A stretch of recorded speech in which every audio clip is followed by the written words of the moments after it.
think we all know that quadratic equations always have a solution, but not always they have a real solution. They only have a real solution if the discriminant is bigger than 0, bigger or equal to 0. In this case, you'll only get one solution. But have you ever wondered what is the probability if we random this b variable and this c variable? What is the probability that these random variables will get us an equation that will have a real solution? The odds are lower than you think, so watch to the end to find out. The method that I'm going to be using is really interesting because it involves drawing. So to start with, let's take this equation. I didn't take an a because with a it would be really complicated to draw and explain. You'll find out in a second why.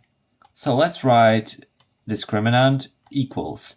We have b squared minus 4ac. We don't have a, actually we do, but it is 1. So we'll just subtract 4c.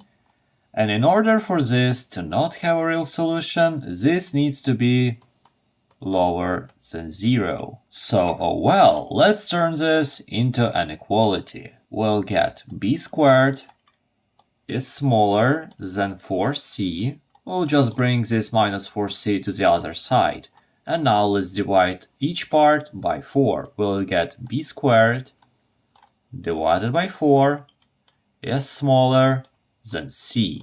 We got this, but what do we do with them? How will this make us calculate the probability? To start, the important thing, let's randomize our b and c from 0 to 1. Of course, we can pick a random range, but let's not do this, because if we pick from minus infinity to infinity, yeah, it would be much more complicated. Actually, this will be a homework for you to solve it from minus infinity to infinity. It's not that difficult. So b is in the 0 to 1 and c is in the 0 to 1. Let's display this on a coordinate plane. So to start, let's draw it. For simplicity, I'll also draw these lines, so it's easier to visualize. Here and here.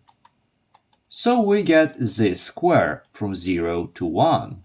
This one. And that is our probability. Like if we take a random point, it will have some value of b and some value of c. And now if we drive this curve, let's take for example b equals 1. So if b equals 1, c equals 0.25. So we get a dot right over here, I guess. And also, let's take for example 0. If we take 0, c will also be 0. So right over here. This is a polynomial function, so it will go something like this. Okay. Wait, if you like the explanation so far, please consider subscribing. Thank you. So now we get this curve. And as you can see, if we pick any point from this area. Why do we pick a point from this area? Because we have smaller, so under the curve.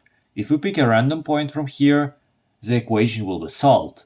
We just need to find what is this area. And I guess you know what I'm going to do now. We need to use integrals. We need to find the area of this shape. So the probability that it will have some solutions is this area that I'll shade into the green color, divided by the whole area. The whole area is this square, and it's pretty simple that it's just 1. So we just need to find this area over here. So that is why we use integrals. We have everything to calculate them.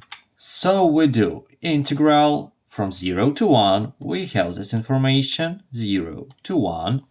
The function is b squared divided by 4, b squared divided by 4. And of course db. Now to calculate it, we just use some simple rules. We make it b to the power of 3, and also we multiply the denominator by 3. We'll get 12 right here, and we get it from 1 to 0. We substitute 1 instead of b, and we'll get 1 divided by 12.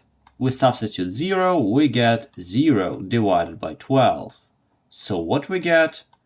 We get 1 divided by 12. Okay, pretty simple. The important thing to know is we also need to consider this line and we need to subtract this function, but as it is just 0, I just avoid it. If you have some other function over here, of course you need to care about it. So we get 1 divided by 12. And of course, as we have 1 divided by 12 and we divide this by 1, why by 1? That is just because the area of this square is 1. 1 times 1. So if we divide anything by 1, we'll just get the same number. So that means that the probability that the randomly generated numbers will get us a nice equation is 1 over 12. And 1 over 12 is the final solution. I didn't expect that the probability is this low, to be honest. If you like this math problem, you will also like this one on the screen right now, so click it and solve it. But for now, have a nice day.